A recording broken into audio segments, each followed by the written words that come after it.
Okay, this is my semi-regular rant, not rant, as some like to call it. And the reason why I don't get too worked up over it is simply because, nothing in life really that I talk about in these rants is worth getting that worked up over. So, I see some people in the community, they put up their videos and they're bent out of shape as something like it's the death of a loved one. And I'm like, man, seriously, just chill. Chill for a minute, okay? Now, get right to the business. I've got my notes on my computer. I'm doing it from the room today. I don't feel like even going near the gaming rig till later. So I'm gonna do it here, and I'm wearing a hat because I'm having really crappy hair day, and I haven't shaved yet. I look like shit in a bucket, but you know what? Let's go. First thing I want to talk about is Kotaku, in specific. There are some news magazine sites and Facebook pages and such that you go to for your gaming fix, for your news and such. But what's been really burning me lately is how anti-Nintendo that Kotaku has become. And I'm not speaking as a Nintendo fanboy. I am a Nintendo fan, but, there's more than just Nintendo to gaming. I mean, there's Microsoft, there's Sony, there's so many studios out there, but it seems like any kind of press that they're going to give Nintendo is going to be negative. I've read things like, oh, the Wii U is in trouble. Oh, is this an end for the Nintendo as a corporation? Blah, blah, blah. Okay. First things first. They aren't going to become the next Sega. Nintendo is making a mint off of the handheld market alone with the 3DS, 3DS XL, and even resale and even like sales of games on their eShop. As well, the Wii U isn't doing the worst numbers. Okay, it's not doing what they projected, but it's not exactly doing poorly either, considering that there isn't a large library for the system. There has been a bit of a price drop. You look at the new Wii U edition of the getting ahead of myself, the Zombie U edition of the Wii U. That's where you get a 32 gig Wii U with the tablet controller, Pro Controller, Nintendo Land, and Zombie U for $400. Well, that's the local price that I've gotten for it. To me, that's a good deal. Okay? And as well as the sales projections have shown, they haven't done the business that they thought that they were going to do, but it isn't by any means a failure. They're famous for putting out something and then dropping the price if it's not doing that well, and then it picks up great. I mean, the Nintendo GameCube was the same thing. It was about $200 when it came out. Wasn't doing the best numbers. Dropped the price to $150.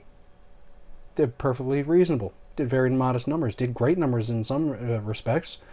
The 3DS, bit overpriced when it came out. They dropped the price and gave some eShop credits to people. Not a problem. They've had failures. The one that sticks out in my mind the most is the Virtual Boy. Bit too early for its time. I tried one back in the day when it came out. Great system, but really, niche market when you think about it. But I mean, you have Kotaku, and and I'm not just getting butthurt over one or two, titles to their articles. One headline: the Wii U won't be getting Unreal Engine 4. That's the exact wording of the title. Now, further on in the article, when they talk to Mark Rain, he says if a customer decides they want to port an Unreal Engine 4 to the Wii U, they could. And he also goes on record saying, if someone wants to take Unreal Engine 4 and ship a game on Wii U, they can. If they want to ship an Unreal Engine game on Xbox 360, they can make it happen. The only thing that Mark Rain went on record as saying is that Epic Games will not be themselves in their foreseeable future making an Unreal Engine 4 game for the Wii U. It's not what the title of the article says. The title of the article says the Wii U won't be getting Unreal Engine 4. It's kind of misleading. Next one. Oh wow, Amazon really hates Nintendo consoles because they go on about the conflict between Nintendo and Amazon just keeps getting stranger because besides the Cosmo Blue 3DS, Amazon doesn't actually sell the Nintendo 3DS or any consoles first party. Who cares? A lot of companies have their stuff sold third party through Amazon, not through Amazon directly, but through one of the third party vendors that uses the Amazon service. So what? You know, there are rumors that, oh, it was because of all the returns on scratch DSs and 3DSs, etc. That doesn't demonstrate that Amazon really hates Nintendo consoles. These are titles of insinuation, and they're intimating things. That's tabloid journalism. That's the kind of crap that you see like TMZ and Perez Hilton and, you know, people like that use. Not what are supposed to be reputable groups that are supposed to be giving us the news in the gaming industry. Another one that they went on about was, like I said, about, oh, the Wii U isn't doing great numbers. This is probably going to be the end for Nintendo, and they're probably going to be like Sega. The only way to save the company is by publishing Nintendo titles to iOS. Wow. I think I got stupider trying to recite that. But Kotaku has had a little bit of egg on their face in the past. When one of the PSN security breaches happened, they had said that the credit card information had been compromised. It had not.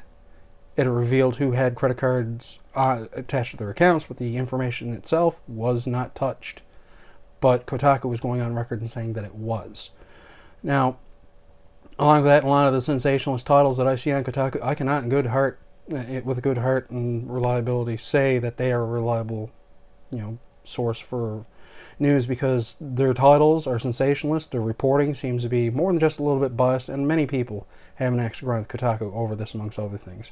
I've seen in some of the comments that they are quote-unquote rich, privileged bloggers. They write about what they want to write.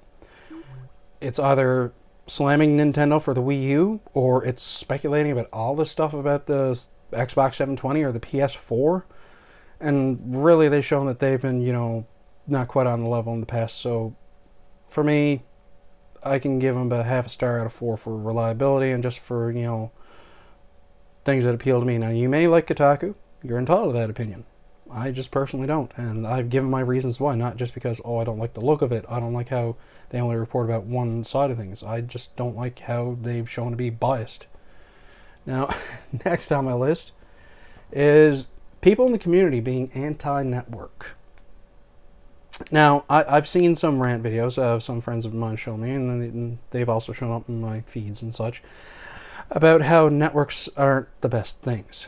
And anybody who doesn't know what a network is a group that can sign you to a contract, and they can probably give you better distribution, help you make money on your videos, give you better exposure, etc., etc. You know, you're an employee. Now, I've seen some of these rants generalize things that pretty much the network scheme as a whole is evil, that you won't have any control over your content, that they can make you take down things, you know, willy-nilly, that, you know, you can turn around and lose your content when you're done with them. You know, they'll rape your cat in its sleep. That last part, not really, but that's kind of where everything was going with those rants. I found is just too ridiculous. Smaller networks, yeah, they might not have the fairest pay scheme. They might make you sign over ownership of the content you produce for them, but you know what? You agree to it, you deserve it. Other networks, they don't do that. Some networks simply distribute your work. They might ask you to put their icon in there. There are certain conditions that they want you to adhere to. They might have their own content for you to use, like their own music or, you know, graphics, things like that. All I can say is, if you are offered partnership with a network, read through things. If it doesn't please you, don't sign. And for the people out there that are, you know, giving all this doom and gloom and all this about networks, don't generalize things with the one swath of the brush, because really it's not like that. You know, I know people that are in networks that are, you know, doing pretty decent. They're getting the exposure they want. They're still pursuing this as a hobby, but they're getting a couple bucks, but, you know, mostly they're getting the exposure that they want. And, you know, really, all goes back to that. And as well, on top of that, you know, somebody's going to be constantly hating on things like that. It suggests to me that they're, I don't know if the word jealous as much as unhappy in somebody else's success comes to mind. I see some people that, you know, they're anti a lot of things simply because, you know, they're not getting the hits. They might not say that, you know, it's that, but you can tell some people they're not getting the hits, they're not getting the traffic. You know, They're, oh, I don't want to be a partner. Like, I do respect some people that don't want to do that. They're just strictly doing this for a hobby. Fine enough. I myself have that limited YouTube partnership. I haven't even set up my AdSense account. Why? I just wanted it for thumbnails. I can thumbnail my work and things like that now. I mean, I don't have to worry about, oh, I can't have a banner on my, page because YouTube's changed the layout, so everybody's pretty much the same. You got that banner, you got your trailer, and you got your layout, and you can kind of tweak it a little bit that you want to. And it kind of levels the playing field. Some people are like, oh, well, it's not going to give me the exposure that I want anymore. You know what? You're in the same boat as everybody else now. Google made things a bit more cookie cutter, but in the same way, they level the playing field for some people. Which is good. It's not always good, but it's good for the little guy especially. Puts the onus more on the content than the splash. You're selling the steak, not the sizzle, people.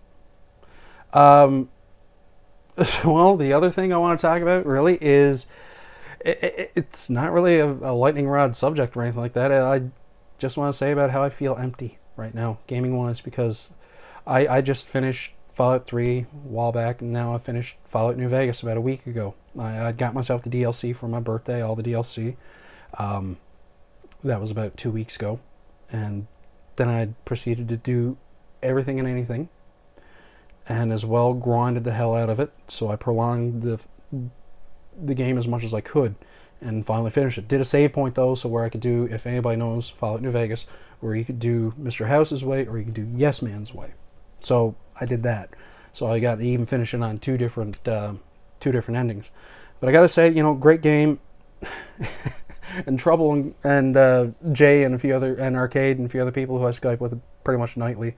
I'll tell you, like, I'm bored, I'm gonna sit down, I'm gonna play Fallout New Vegas, just stirring up shit and doing random stuff. But the game's finished. It's like reading a good book and it's finally over. You do want to kind of read the good book, but you know what's going to come. But there are those good parts at the same time. But for now, at least, I'm going to be taking a break from it. So I'm going to propose this for anybody watching my video. I got a few games that are there right now that I haven't touched. I got a respectful list of hits, actually. I've got, and these are choices: Mass Effect 1 and 2, Red Dead Redemption Game of the Year Edition, Gears of War 1, Prototype, Grand Theft Auto 4, Half-Life 2 for the original Xbox, and, well, DC Universe vs. Mortal Kombat, and people are polarized on that. And I've given you these games in the comments. Tell me, which one should I do next? I'm leaning towards Red Dead Redemption, but still part of me is, leaning towards finishing Half-Life 2. Great game. And part of me is leaning towards Grand Theft Auto 4. So that's two Rockstar games actually in the mix. So yeah, just comment, let me know, and as well comment, give me some feedback on what I'm saying. You might not agree with what I'm saying, but I welcome it. I'm not gonna get butthurt about well, what you're saying is wrong. Your opinion doesn't matter. Well, Clint Eastwood once said in a great movie that opinions are like assholes. Everyone has one. An addendum to that: a lot of them you don't want to hear from because they're just full of shit.